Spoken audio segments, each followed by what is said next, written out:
وَإِن جَنَحُوا لِلسَّلْمِ فَانْجَحْ لَهَا، اور اے نبی اگر وہ اپنے بازو اپنے کندھے نیچے گرا دے امن کے لیے، صلح کے لیے، اگر قریش آمادہ ہو جاتے ہیں تو آپ بھی جھک جائیے، کوئی بات نہیں، صلح کر لیجیے۔ وَتَوَکَّلْ عَلَى اللَّهِ، اللہ پر توکل کیجیے، یعنی یہ کہ اگر وہ صلح کرنے کے اوپر آمادہ ہے صلح کر لیجیے، اور ڈریے نہیں کہ ہو سکتا ہے وہ چال چل رہے ہوں، نہیں، صلح کا جواب صلح سے دیجیے، لیکن یہ کہ اللہ پر توکل کیجیے۔ وَهُوَ السَّمِيعُ العليم، وہ سب کچھ إِنَّهُ هُوَ السَّمِيعُ العليم، یقیناً وہ سب کچھ سننے والا اور جاننے والا ہے۔ وَإِن يُرِيدُوا أَن يَخْدَعُوكَ، اور اگر وہ چاہتے ہو کہ آپ کو دھوکہ دے دیں، فَإِنَّ حَسْبَكَ اللَّهُ، تب بھی آپ نہ گھبرائیں، آپ کے لیے اللہ کافی ہے، اللہ کی طرف سے ضمانت ہے۔ هُوَ الَّذِي أَيَّدَكَ بِنَصْرِهِ وَبِالْمُؤْمِنِينَ، وہی تو ہے اللہ جس نے اے نبی آپ کی مدد کی ہے اپنی نصرت سے اور اہل ایمان کے ذریعے۔ یہ ذرا نوٹ کیجئے، اللہ نے محمد کی مدد کی ہے اہل ایمان کے ذریعے، یعنی اللہ تعالیٰ کا یہ فضل ہوا محمد رسول اللہ صلی اللہ علیہ وسلم پر کہ ایسے صحابہ عطا فرمائے جو مخلص تھے، کہ جہاں آپ کا پسینہ گرا وہاں انہوں نے اپنی خون کی ندیاں بہا دی۔ حضرت موسیٰ کو ایسے ساتھی میسر نہیں آئے، کیا حال تھا جبکہ ان کو کہا گیا اللہ کی راہ میں جنگ کرو، اور ان کا فضل بنتا ربک فقاتل انا ہاؤنا قاعدون، جاؤ تم جاؤ، ہم بیٹھے ہیں یہاں۔ رب انی لا املک الا نفسی واخی فافرق بیننا وبین القوم الفاسقین۔ یہاں یہ ہوا تھا جب دوسری مرتبہ مقام صفرا پر جب ہوئی ہے جو مشاورت، اور وہ بڑی یوں سمجھیے کہ کانٹے کی مشاورت تھی، وہاں بھی کچھ لوگ زور دے رہے تھے مسلسل کہ چلیے ہمیں چلنا چاہیے پہلے قافلے کی طرف، وہ تو آپ کو سیرت کی کتابوں میں پڑھنا ہوگا، لیکن یہ ہے کہ اس وقت حضور کا منشا یہ تھا، آپ بار بار کہ اچھا آپ اور لوگ مشورہ دیں، اور لوگ بھی مشورہ دیں۔ حضرت مقداد نے کھڑے ہو کر یہی بات کہی رضی اللہ تعالیٰ عنہ، اے نبی آپ ہمیں موسیٰ کے ساتھی نہ سمجھیے جنہوں نے کہہ دیا تھا وَاسْتَبَنْتَ وَرَبُّكَ فَقَاتِلَا إِنَّا هُنَا قَاعِدُونَ، ہم آپ کے ساتھی ہیں، آپ جو حکم دیں ہم حاضر ہیں۔ حضرت ابوبکر نے تقریر کی، حضرت عمر نے تقریر کی، حضور دیکھ رہے ہیں انصار کا کیا منشا ہے، ان کی کیا رائے ہے۔ پھر کھڑے ہوئے حضرت سعد، انہوں نے کہا ہے کانک تعنینا یا رسول اللہ، اے اللہ کے رسول شاید آپ کا روح سخن ہماری جانب ہے، شاید اس وجہ سے کہ ہمارا جو معاہدہ ہوا تھا بیعت عقبہ ثانیہ میں وہ یہ تھا کہ اگر مدینے پر حملہ ہوگا تو ہم آپ کی حفاظت کریں گے، شاید یہ گمان ہے آپ کا۔ فَإِنَّا آمَنَّا بِكَ وَصَدَّقْنَاكَ، ہم آپ پر ایمان لا چکے، ہم نے آپ کی تصدیق کی، ہم نے آپ کو اللہ کا رسول مانا، اب ہمارے پاس کوئی آپشن نہیں ہے۔ خدا کی قسم اگر آپ اپنا گھوڑا سمندر میں ڈال دیں گے ہم بھی آپ کے پیچھے اپنی سواریاں سمندر میں ڈال دیں گے، اور خدا کی قسم اگر آپ ہمیں کہیں گے ہم اپنی اونٹنیوں کو دبلا کر دیں گے، برق الغمات تک جا پہنچیں گے، یعنی یمن کا شہر ہے برق الغمات، وہاں تک پہنچ جائیں گے چاہے ہماری اونٹنیاں لاغر ہو جائیں۔ اس کے بعد حضور کا چہرہ کھل اٹھا کہ انصار کی طرف سے بھی ان کے ایک رئیس نے یہ بات کہی ہے، پھر آپ نے کہا چلو اب بدر کی طرف۔ تو یہ اللہ تعالیٰ نے گویا کہ حضور کی مدد کی ہے اہل ایمان سے۔ هو الذی ایدک بنصرہ، ایک تو اللہ کی مدد آئی آسمان سے، فرشتے آئے، اور ایک وبالمؤمنین، اور اہل ایمان کے ذریعے سے آپ کی مدد کی ہے۔ من انصاری الی اللہ، کون ہے میرا مددگار اللہ کی راہ میں۔ وَأَلَّفَ بَيْنَ قُلُوبِهِمْ، اور ان اہل ایمان کے دلوں میں اللہ نے محبت پیدا کر دی۔ لَوْ أَنفَقْتَ مَا فِي الْأَرْضِ جَمِيعًا مَا أَلَّفْتَ بَيْنَ قُلُوبِهِمْ، ارے نبی اگر آپ دولت کے ذریعے سے محبت پیدا کرتے کہ لوگوں کو زیادہ زیادہ ان کے دل کی نرمی کے لیے، تالیف قلب کے لیے جو ہے پیسے دیے جائیں، اگر زمین کی ساری دولت بھی آپ خرچ کر دیتے تو ان میں یہ تالیف، یہ الفت پیدا نہیں ہو سکتی تھی۔ وَلَٰكِنَّ اللَّهَ أَلَّفَ بَيْنَهُمْ، یہ تو اللہ تعالیٰ ہی نے ان کے مابین یہ الفت پیدا کر دی ہے۔ یہ ہم سورہ آل عمران میں بھی پڑھ چکے ہیں کہ تمہارا معاملہ جو ہے اذ کنتم اعداء فالف بین قلوبکم فاصبحتم بنعمتہ اخوانا، آیت نمبر 103 ہے سورہ آل عمران کی۔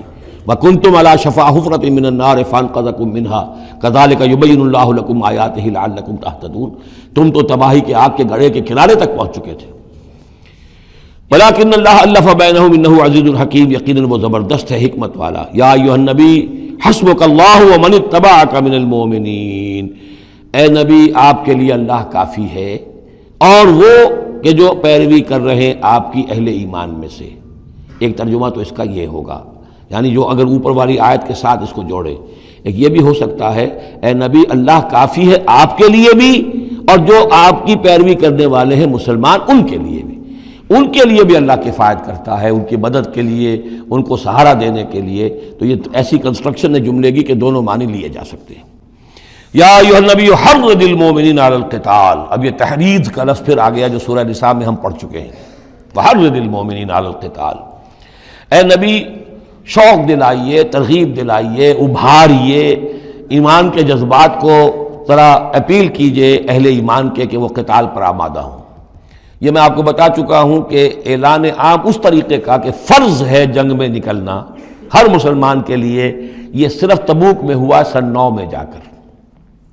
پورے 9 برس تک قتال فی سبیل اللہ کے لیے تحریض تھی، ترغیب تھی، اور یہ تحریض گاڑی ہو کر تحریض بن گئی، بس لازم نہیں تھا۔ اسی لیے ہم سورہ نساء میں پڑھ چکے ہیں کہ اس کے باوجود جو اس ترغیب کی وجہ سے آگے بڑھے، قتال کے لیے نکلے، ان کے اونچے درجات ہیں، لیکن یہ کہ جن لوگوں کو چونکہ فرض عین نہیں کیا گیا تھا، لہذا اگر کوئی نہیں نکلے تو ان کے اوپر کوئی مواخذہ نہیں۔ لیکن یہ کہ غزوہ تبوک میں نفیر عام تھی کہ ہر صاحب ایمان کا نکلنا ضروری ہے۔ حرض المؤمنین علی القتال ان یکن منکم 20 صابرون، اگر تم میں سے 20 ہوں گے صبر کرنے والے، یغلبوا 200 تو وہ 200 پر غالب آ جائیں گے۔ وَإِن یکن منکم 100، اور اگر ہوں گے تم میں سے 100، یغلبوا 1000، وہ غالب آ جائیں گے 1000 پر، من الذین کفروا، کافروں میں سے، بأنہم قوم لا یفقہون، اس لیے کہ وہ سمجھ نہیں رکھتے۔ سمجھ سے مراد کیا ہے؟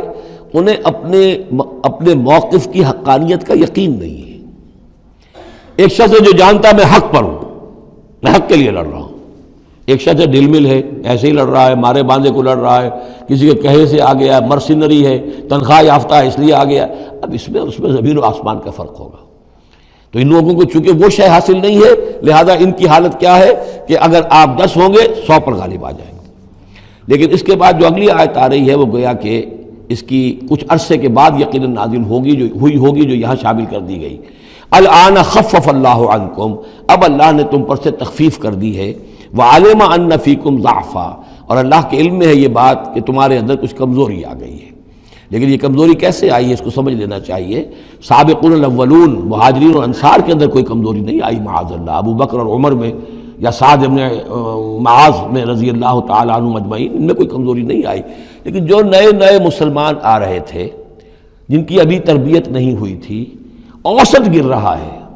ظاہر بات ہے جو نئے لوگوں کی تعداد بڑھ رہی ہے، جن کی تربیت اتنی نہیں ہوئی ہے، جن کے اندر ایمان ابھی اتنا گہرا نہیں اترا ہے، اتنا راسخ نہیں ہوا ہے، تو اس کے حوالے سے اب فرض کیجئے کہ 1000 کے اندر پہلے تو ایسے ہوتے تھے کچے پکے جو ہیں وہ 20 ہیں، 50 ہیں، 100 ہیں، اب یہ ہے کہ ان کی تعداد بڑھتی جا رہی ہے اگر، تو نتیجہ کیا ہوگا کہ اوسط جو ہے وہ گر جائے گی۔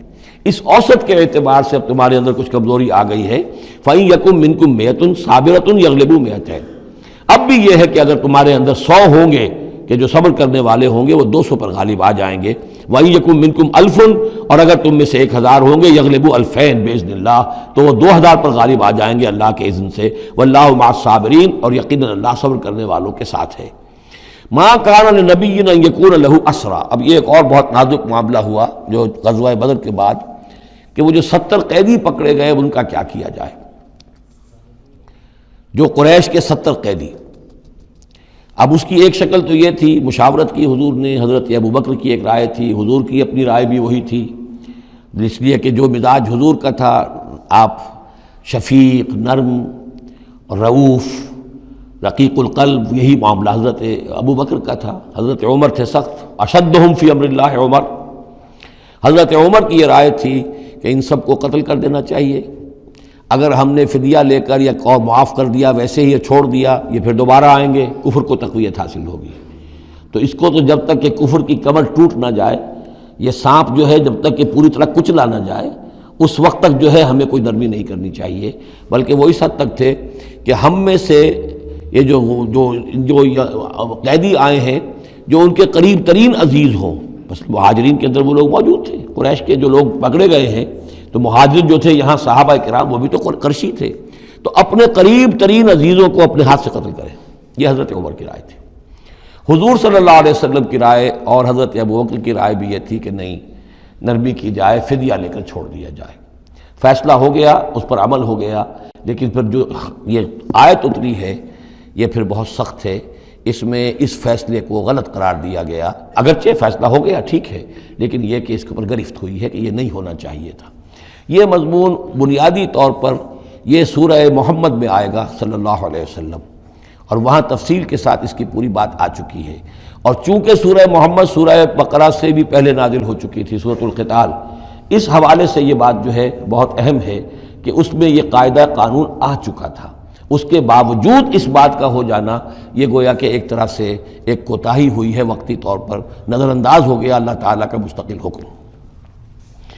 ما کان لنبی ان یکون لہ اسریٰ، کسی نبی کے لیے یہ جائز نہیں ہے کہ اس کے پاس قیدی ہوں، حتی یسخن فی الارض، جب تک کہ زمین کے اندر خوب خوریزی نہ ہو لے، یعنی باطل کی کمر نہ توڑی جا چکی ہو، اس وقت تک قیدی رکھنا۔ قیدی رکھنے کا مطلب تو ہے کہ وہ زندہ رہیں گے، آج نہیں تو کل انہیں چھوڑنا پڑے گا، آپ چھوڑیں گے ان کو، وہ پھر کفر کی تقویت کا باعث بنیں گے۔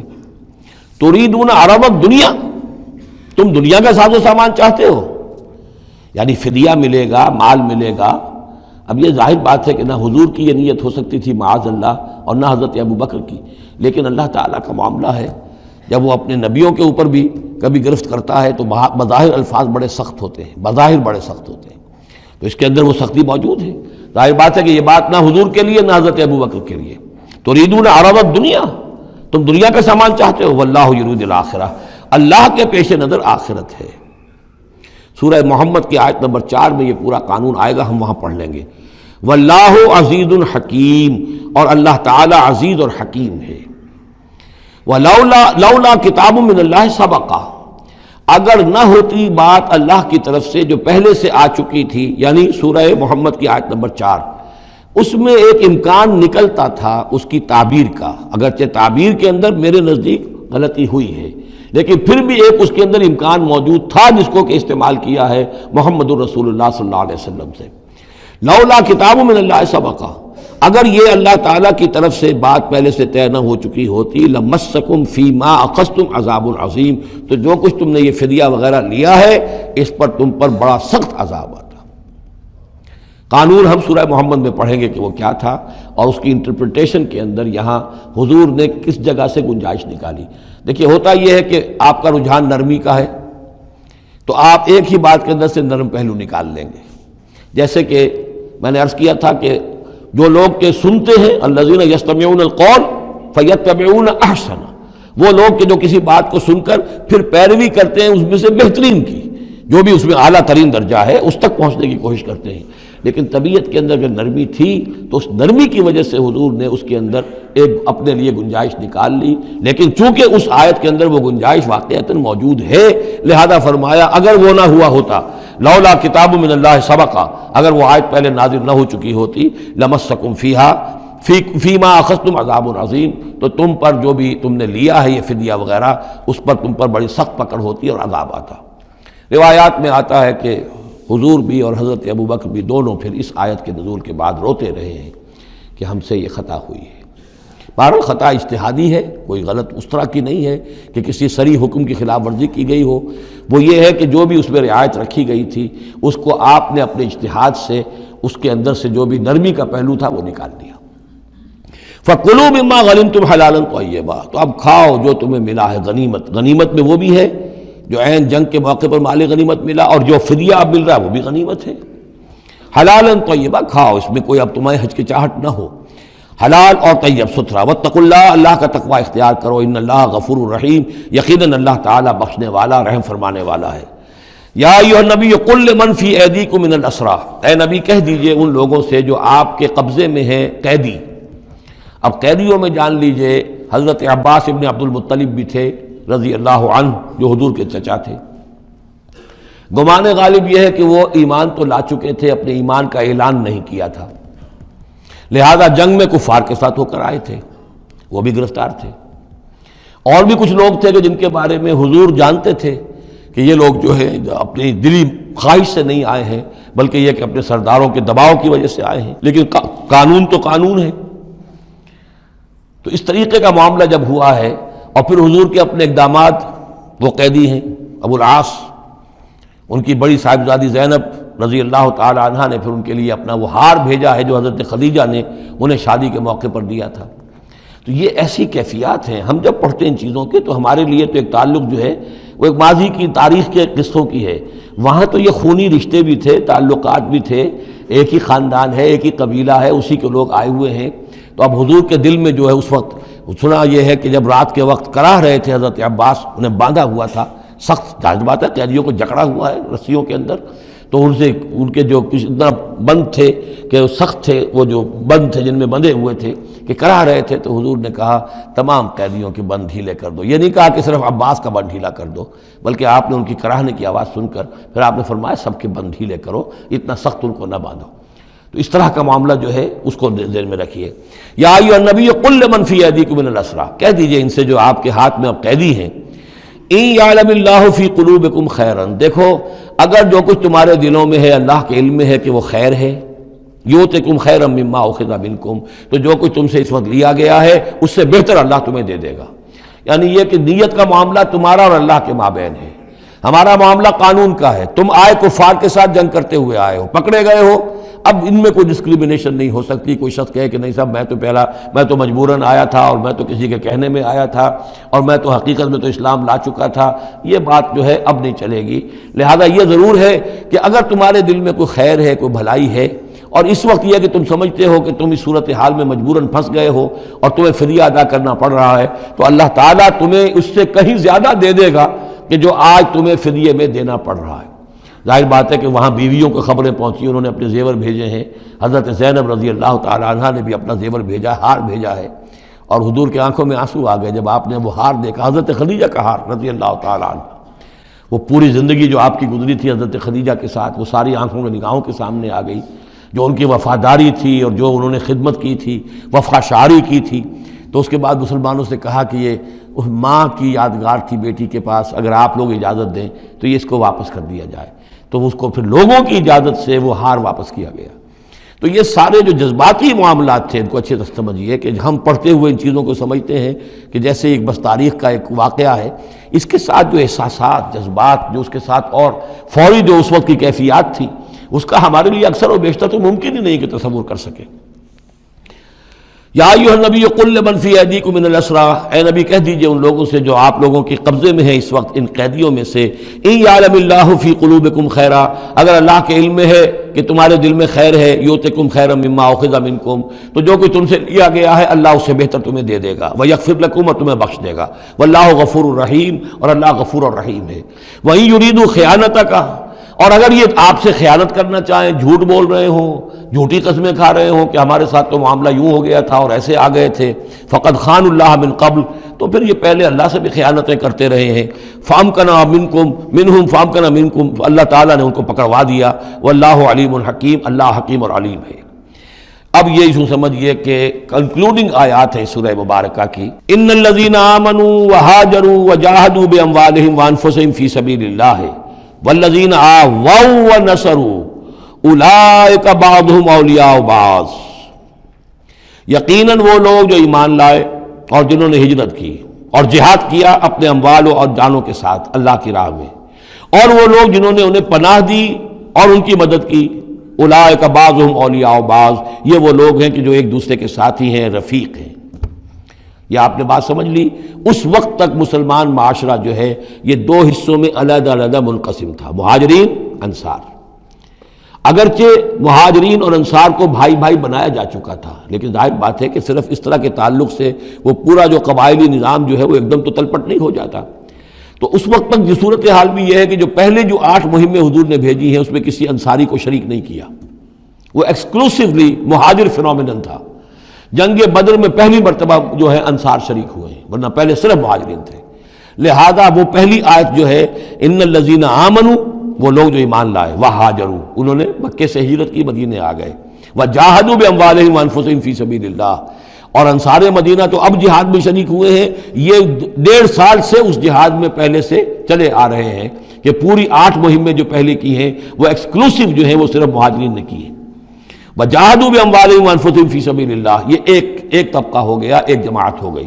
والذین آووا، اور انصار کی شان کیا ہے؟ انہوں نے انہیں جگہ دی، پناہ دی، اپنے گھر تقسیم کر دیے، اپنی دکانیں تقسیم کر دی، اور اس طریقے سے مسلمانوں کے لیے اپنے دلوں میں بھی اور اپنے گھروں میں بھی پوری جگہ پیدا کی. اولئک بعضهم اولیاء بعض، انہوں نے مدد بھی کی، یہ سب ایک دوسرے کے ساتھی ہیں. والذین آمنوا ولم یہاجروا، اور وہ لوگ کہ جو ایمان لائے لیکن ہجرت نہیں کی، ما لکم من ولایتہم من شیء، تمہارا ان کے ساتھ اب کوئی تعلق نہیں۔ آگے چل کر سورہ نساء میں جو بعد میں نازل ہوئی ہیں پڑھ چکے ہیں ہم پہلے، ان میں تو یہ ہے کہ وہ کافر اور منافق قرار دیا گیا، ان کے ساتھ وہی سلوک کرو جو کافروں کے ساتھ ہے، انہیں پکڑو اور قتل کرو، الا یہ کہ کسی ایسی قبیلے سے ہوں جن کے ساتھ تمہارا معاہدہ ہو، وہ پورا قانون وہاں آ گیا ہے۔ لیکن یہاں بھی پہلی بات بتا دی گئی، اب کوئی ولایت باہمی تمہاری ان کے ساتھ نہیں ہے۔ یعنی فرض کیجئے کوئی شخص کہتا ہے میں تو ایمان لا چکا تھا، مجبوراً آئے تھے لیکن ہجرت کیوں نہیں کی؟ جب ہجرت نہیں کی تو اب تمہارا شمار ہوگا انہی لوگوں کے ساتھ جن کے ساتھ تم جنگ کر کے آئے ہو۔ تم یہ نہیں کہہ سکتے کہ میرا تعلق جو ہے اہل ایمان سے شمار کیا جانا چاہیے۔ والذین آمنوا ولم یہاجروا ما لکم من ولایتہم من شیء، تو کوئی تمہاری ان سے رفاقت نہیں ہے، کوئی تعلق نہیں ہے، کوئی عہد نہیں ہے، کوئی قول و قرار نہیں ہے۔ یہ آیت بھی معلوم ہوتا ہے کہ انہی جو اسیر تھے غزوہ بدر کے، انہی کی طرف اصل میں روح سخن ہے۔ حتیٰ یہاجروا، جب تک کہ وہ ہجرت نہ کریں، ہاں واپس جائیں، فدیہ دے کر جائیں، پھر ہجرت کر کے آ جائیں تو ٹھیک ہے، پھر وہ مسلمانوں میں سے ہوں گے، تمہارے بھائی ہوں گے، تمہارے حمایتی ہوں گے اور تم ان کی حمایت کرو گے۔ وَإِنِ اسْتَنصَرُوكُمْ فِي الدِّينِ، اور وہ لوگ کہ جو ایمان تو لائے لیکن ہجرت نہیں کی، اپنے اپنے قبیلوں میں رہے یا مکے میں رہے، اگر وہ تم سے مدد مانگے دین میں، فَعَلَيْكُمُ النَّصْرُ، تو اے مسلمانوں تم پر واجب ہے ان کی مدد کرنا، إِلَّا عَلَىٰ قَوْمٍ بَيْنَكُمْ وَبَيْنَهُمْ مِيثَاقٌ، سوائے اس کے کہ وہ کسی ایسی قوم سے تعلق رکھتے ہوں کہ جن کے اور تمہارے درمیان کوئی معاہدہ ہے۔ اگر کوئی قبیلہ ہے کہ جس کے ساتھ حضور نے معاہدہ کیا ہوا ہے صلح کا، اور وہاں کوئی مسلمان ہے اور وہ ہجرت تو کر نہیں رہا، وہاں سے وہ مدد کی درخواست کرتا ہے کہ میری مدد کی جائے، تو اس کے خلاف اس کی مدد نہیں کی جائے گی، اس لیے کہ قوم کے ساتھ معاہدہ ہے۔ واللہ بما تعملون بصیر، اور جو کچھ تم کر رہے ہو اللہ اسے دیکھ رہا ہے۔ والذین کفروا بعضهم اولیاء بعض، اور وہ لوگ جنہوں نے کفر کیا وہ ایک دوسرے کے ساتھی ہیں، ایک دوسرے کے حمایتی ہیں، ایک دوسرے کے پشت پناہ ہیں۔ عرب قبائلی معاشرے کے اندر یہ جو ولایت کا معاملہ ہوتا تھا، اس میں پھر یہ ذمہ داریاں بھی آتی تھیں۔ کسی کے اوپر تاوان پڑ گیا ہے تو جو اس کے ولی ہیں، جو اس کے حلیف ہیں، ان کو بھی تاوان میں سے حصہ پہ دینا پڑتا تھا۔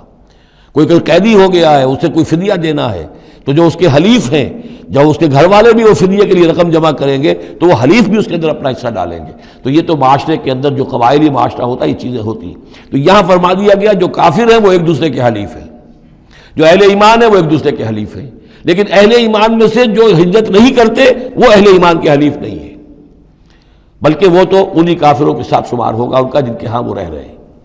البتہ یہ کہ اگر وہ مدد طلب کریں تمہیں مدد کرنی ہوگی، بشرطے کہ ان کے قبیلے سے تمہارا کوئی معاہدہ نہ ہو۔ الا تفعلوہ، اگر تم ان چیزوں کو پابندی نہ کرو، ایک مسلمان ہے وہاں سے اس نے خط لکھ دیا ہے کہ مجھے یہاں ستایا جا رہا ہے، حالانکہ اس قبیلے سے آپ کا معاہدہ اور آپ چڑھ دوڑے اس قبیلے کے اوپر، تو یہ معاملہ نہیں چلے گا دنیا کے اندر۔ ہر چیز کا ایک قاعدہ ہے، قانون ہے، اسے وہاں سے ہجرت کرنی چاہیے، یا ہجرت نہیں کر رہا ہے تو تکلیف جھیلنی چاہیے، برداشت کرنی چاہیے۔ مسلمان مدد نہیں کر سکتے چونکہ اس کے قبیلے سے مسلمانوں کا معاہدہ ہے۔ الا تفعلوہ، اگر یہ قواعد و ضوابط پیش نظر نہیں رکھو گے، ان کی پابندی نہیں کرو گے، تکن فتنۃ، تو پھر تو یہ ہے کہ فساد برپا ہو جائے گا، فتنہ پھیلے گا، فی الارض و فساد کبیر، اور بہت بڑی جو ہے بدامنی ہو جائے گی۔ اب وہ آیت آگے جس کا میں نے ذکر کیا تھا، والذین آمنوا وہاجروا وجاہدوا فی سبیل اللہ والذین آووا ونصروا اولئک ھم المؤمنون حقا۔ اب ان دو طبقات کو جمع کر دیا گیا، والذین آمنوا وہاجروا وجاہدوا فی سبیل اللہ والذین آووا ونصروا، ویسے یہ کہ وہ لوگ جو ایمان لائے اور جنہوں نے ہجرت کی اور جنہوں نے جہاد کیا اللہ کی راہ میں، یعنی یہ مہاجرین، والذین آووا، اور وہ انصار مدینہ جنہوں نے انہیں پناہ دی، انہیں جگہ دی، انہیں اکوموڈیٹ کیا، والذین آووا ونصروا، اور نصرت کی، اولئک ھم المؤمنون حقا لہم مغفرۃ ورزق کریم، ان کے لیے مغفرت ہے اور رزق کریم ہے۔ تو مومن حقیقی کی تعریف یہاں پر جو آئی ہے دو حصوں میں بٹ کر، وہ میں چاہتا ہوں کہ پھر اچھی طریقے سے آپ سمجھ لیں، انتہائی اہم بات ہے یہ۔ ایک مسلمان کے لیے بنی الاسلام علی خمس، 5 چیزیں ہیں، کلمہ شہادت، نماز، روزہ، حج، زکوٰۃ، لیکن حقیقی مومن ہونے کے لیے 2 چیزیں اور بڑھیں گی، صرف شہادت نہیں، یقین قلبی، اور نماز، روزہ، حج، زکوٰۃ کے ساتھ جہاد فی سبیل اللہ۔ گویا کہ 7 چیزیں ہوں گی، 7 شرطیں پوری ہوں گی تو ایک شخص بندہ مومن کہلائے گا۔ یہ تعریف ہے کہ جو سورہ الحجرات کی آیت نمبر 14-15 میں آئی. وہاں پہلے فرمایا قالت الاعراب آمنا قل لم تؤمنوا ولکن قولوا اسلمنا ولما يدخل الايمان في قلوبكم. یہ بدو کہہ رہے ہیں ہم ایمان لے آئے. اے نبی ان سے کہہ دیجئے تم ایمان نہیں لائے ہو، بلکہ یوں کہو کہ ہم مسلمان ہو گئے، ہم نے اطاعت قبول کر لی ہے، ابھی تک ایمان تمہارے دلوں میں داخل نہیں ہوا. اب اگلی آیت میں پھر اسی سیاق کے اندر اگلی آیت میں مومن کون ہے؟ انما المؤمنون الذين آمنوا بالله ورسوله ثم لم يرتابوا. مومن تو وہ ہیں جو ایمان لائیں اللہ پر، اس کے رسول پر، پھر شک نہ باقی رہے، یقین بن جائے. اور دوسرے وجاہدوا باموالہم وانفسہم فی سبیل اللہ، اور وہ جہاد کریں اللہ کی راہ میں اپنی جانوں اور مالوں کے ساتھ. اولئک هم الصادقون، صرف وہ سچے ہیں. اس کو میں نے پرکار سے تشبیہ دی تھی. اب اگر وہ دل میں یقین ہے تو اس کی کیا کیفیات پیدا ہو جائیں گی؟ دلی یقین کی کیفیات وہ شروع میں آ گئی ہیں. انما المؤمنون الذین اذا ذکر اللہ وجلت قلوبہم. اہل ایمان تو وہ ہیں حقیقت میں کہ جب اللہ کی یاد کرتے ہیں، اللہ کا ذکر ہوتا ہے، ان کے دل لرز اٹھتے ہیں. وَإِذَا تُلِيَتْ عَلَيْهِمْ آيَاتُهُ زَادَتْهُمْ ایمانا. جب ان کو اللہ کی آیات پڑھ کر سنائی جاتی ہیں ان کے ایمان میں اضافہ ہوتا ہے. وَعَلَىٰ رَبِّهِمْ يَتَوَكَّلُونَ. ان کا توکل، ان کا بھروسہ کل کا کل اللہ کی ذات پر ہے.